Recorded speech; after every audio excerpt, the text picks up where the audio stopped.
Hello and welcome to Catholic Unscripted. I'm Katherine Bennett. Well, you can see I'm on my own today and it won't be unscripted entirely either, because following our visit to ARC earlier this week, Gavin and I have spent the last few days reflecting on our time there and the future of this Alliance for Responsible Citizenship. And I've noted down some of those reflections in the following piece, which I will share with you now. It is a truth universally acknowledged that people may forget what you said to them, but they will never forget how you made them feel. I think this has been attributed to Maya Angelou, although I'm sure it's been said before and since. And if it wasn't true for most of human history, it's certainly true now, and the kind of creature we are that has become very inward looking, which is part of what we'll reflect on here. And so it was that at the ARC conference this week, packed with giants from the political, economic and scientific right, it was comedian Konstantin Kisin who was the name on everyone's lips by lunchtime on day 3. So it was a 3-day conference. And his speech, which you can catch online, was one that everybody was talking about as the conference drew to an end. The boy done good. He made us laugh. He made us feel good.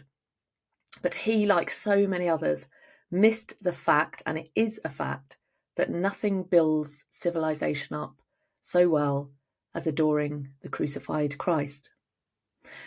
The success we enjoy, he said, was not created by a more advanced civilization. It was achieved by our grandparents and by their grandparents before them. What's interesting is that at that he stopped, as if old people popped into existence at some point with broadly liberal values. The battle, as you will know, is not between left versus right, woke versus not woke, capitalism versus communism. It is always and everywhere a battle between good and evil. But Christ won the war. Jesus, the Christ, defeated sin and death, and it is only by his wounds that we are healed.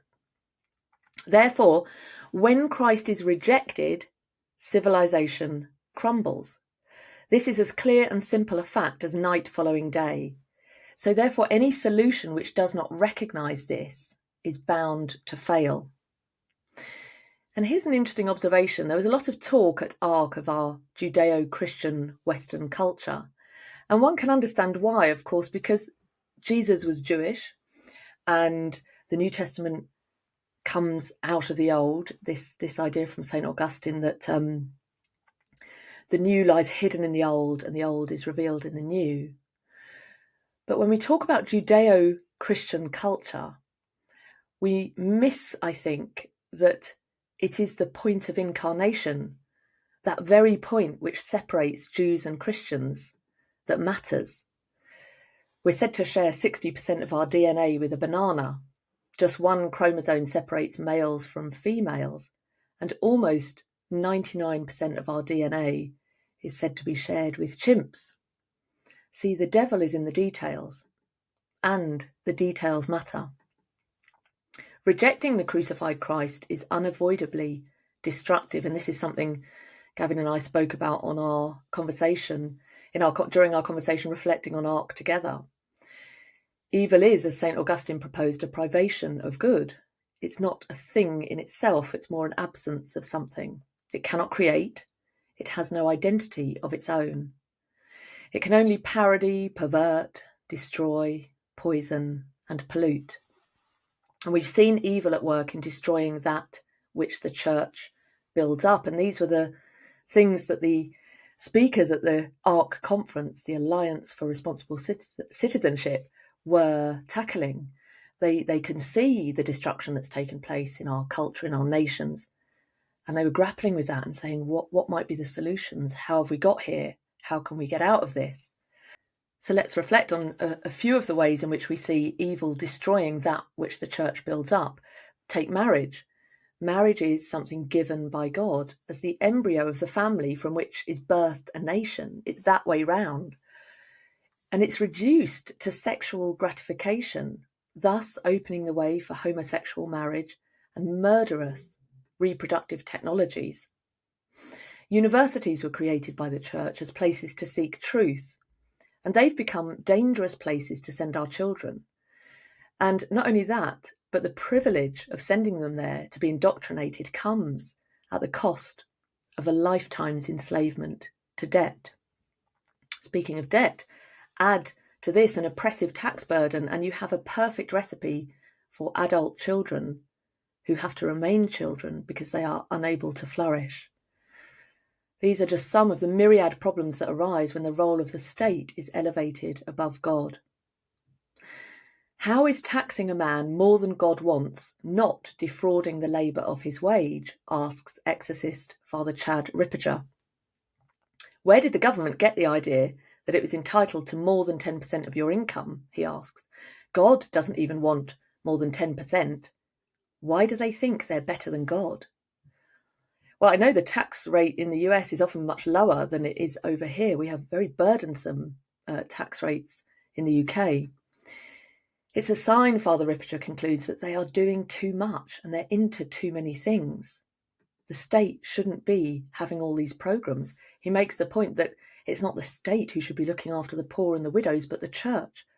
The state has crept in and taken over, got rid of God, elevated man and the state above God. So the state ends up funding this and that, because every time that they do that and build these programs and fund this and fund that, they have to take money from someone else to do it. And that's defrauding the labour of his wage.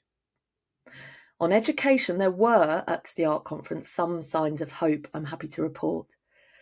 There was recognition that if there is to be a better future, education must be recovered from the ideologues and placed under Christ.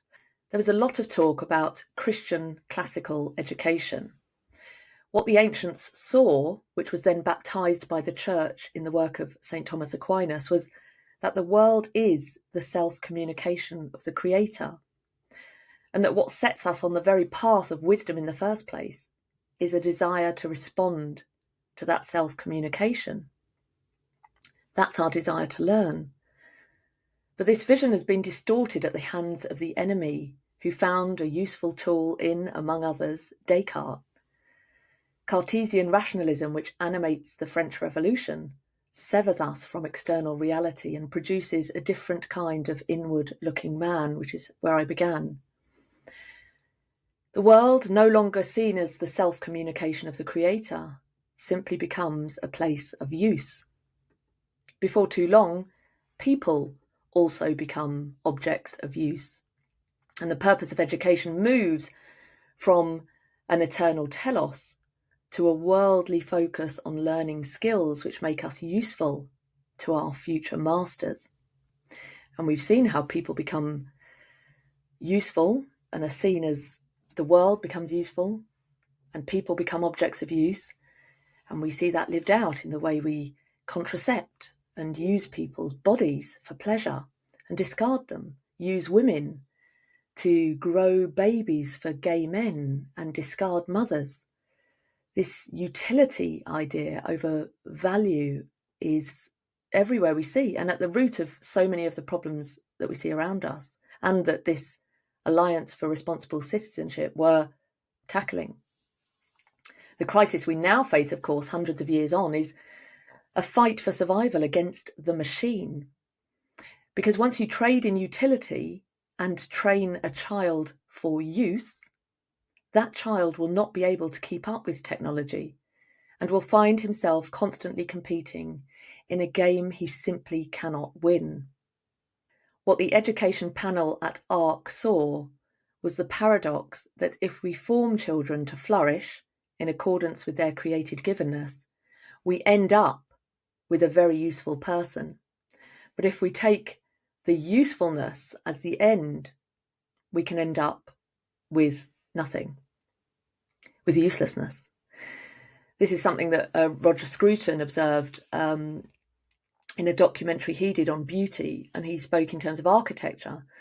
And he said, where architects create with usefulness in mind, utility in mind, what you're often left with is empty buildings, unused, abandoned, nobody wants.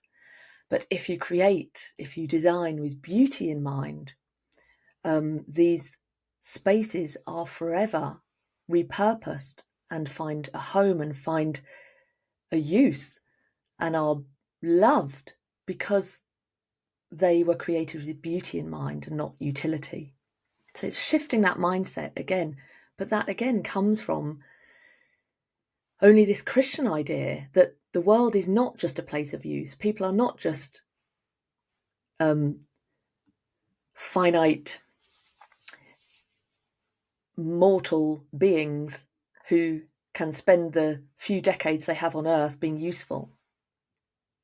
Every problem discussed at ARC could be traced to its origin in the dethroning of Christ as king. Multiculturalism, immigration, high taxation, environmentalism, scientism, loss of wonder, loss of the supernatural.